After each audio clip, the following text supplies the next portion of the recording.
안녕하세요, 전성배입니다. 오늘은 제가 사용 중인 키보드와 마우스에 관해 이야기해보려 합니다. 바로 애플의 매직 키보드 2와 매직 트랙패드 2입니다.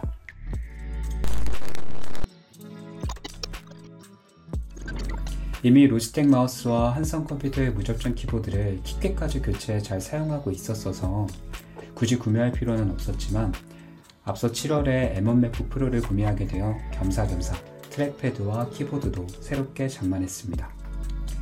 깔맞춤이나 짝맞춤 같은 병이 또 도진 거죠. 사실 키보드 정도만 사도 괜찮았지만 집에서는 외장 모니터에 맥북을 물려 사용하는데 그때마다 맥북의 트랙패드를 사용하기가 어렵더군요. 그래서 트랙패드까지 사고야 말았습니다. 항상 윈도우 노트북만 써왔던 제게 마우스 사용은 당연한 것이었는데 맥북을 추가로 구매하면서 트랙패드를 사용해보니 마우스의 존재가 꼭 당연한 것은 아니라는 생각이 들었습니다. 트랙패드의 그 감도와 제스처가 주는 만족감이 상상 이상으로 대단했던 거죠. 현재는 감도를 최대로 높인 뒤 몇 개의 제스처를 외워 사용 중인데 지금도 맥북의 매력이 무엇이냐고 묻는다면 그 첫 번째를 트랙패드라 말하고 싶을 정도로 너무너무 만족하고 있습니다. 특히 영상 편집을 할 때 진가를 발휘한다고 생각하는데요. 타임라인을 확대, 축소하고 이동하는 과정을 제스처로 처리하면서 단축키로 편집을 하면 능률 상승 여부는 모르겠으나 편의성 면에서는 아주 좋습니다. 단, 포토샵을 할 때만큼은 여전히 마우스가 더 낫습니다. 개인적으로는 포토샵이든 라이트룸이든 복잡한 작업은 하지 않기에 트랙패드만으로도 작업을 하는데 무리가 없지만 역시 정밀한 작업을 할 때는 트랙패드보다는 마우스가 더 나을 것 같습니다. 이 때문에 사람들이 애플의 매직 트랙패드와 매직 마우스를 두고 고민하는 거겠죠. 더불어 오래 사용하면 손가락에 저린 것도 단점이라면 단점입니다. 다만 트랙패드를 연속해서 몇 시간씩 사용하는 게 아니라면 이 점은 크게 문제가 되지는 않을 것 같네요. 다음으로 매직 키보드입니다. 이 녀석은 장점보다는 단점에서 할 얘기가 더 많습니다. 잠금 버튼의 위치와 바디 높이 때문에 꽤 오랫동안 적응하기가 힘들었거든요. 물론 낮은 바디 높이는 이런 류의 휴대용 블루투스 키보드라면 모두가 가지고 있는 종특이니 매직 키보드만의 문제는 아니겠죠.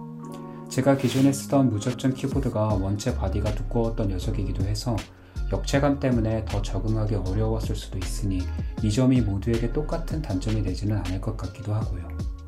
하지만 이 잠금 버튼만큼은 많은 분들이 불편하실 거라 생각합니다.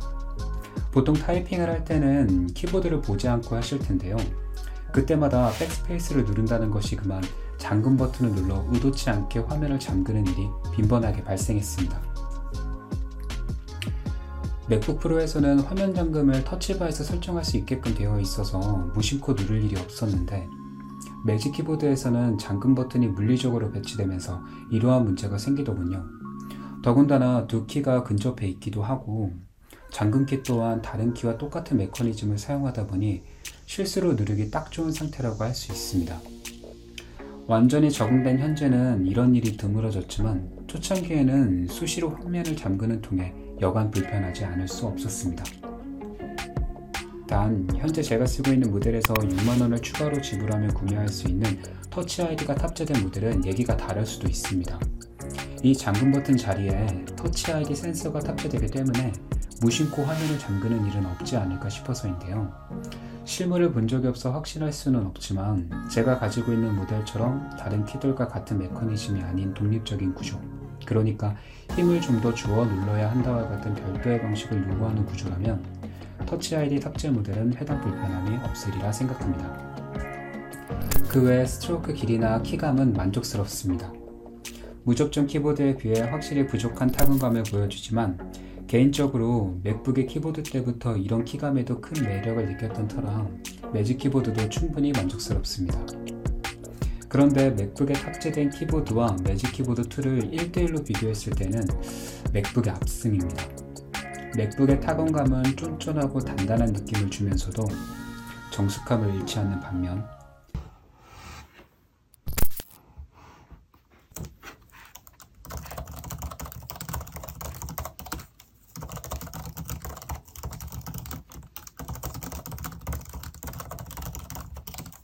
매직 키보드 2는 키에서 찰찰거리는 소리가 심한 편이라 다소 경박스럽거든요.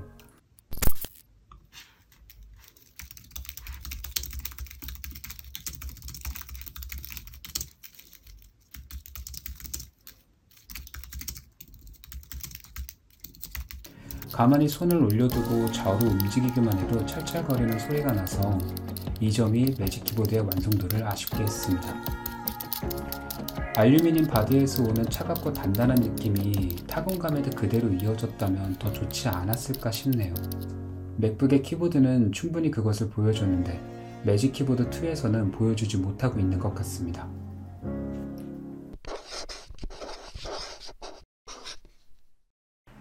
이것으로 오늘은 매직 키보드와 트랙패드의 장단점과 사용 후기를 간단히 말씀드렸습니다. 반년 만에 올리는 영상치고는 사과인서도 특출난 내용도 없는 영상이라서 죄송합니다. 주기적으로 영상을 올려야지 하면서도 막상 당장에 닥친 연재나 첨삭 원고를 처리하다 보면 그 생각을 행동으로 옮기지 못하고 다음을 기약하기 일쑤였습니다. 그렇게 어느덧 반년을 또 보내고 말았네요. 최대한 영상을 꾸준히 올릴 수 있도록 노력하겠습니다. 염치 없는 말이지만 구독자님과 비구독자님 모두 한 번 더 지켜봐 주시길 바랍니다. 올해는 유난히 겨울이 늦습니다. 가을이 그만큼 오래 머물고 있다는 의미이기도 한데요. 올해처럼 가을이 길었던 적도 없으니 올해는 더 많은 분들이 가을과 아주 잘 그리고 여유롭게 이별할 수 있을 것 같다는 생각이 듭니다. 모두 이 가을과 잘 이별하시고 다가오는 겨울을 잘 맞이하시길 바랍니다.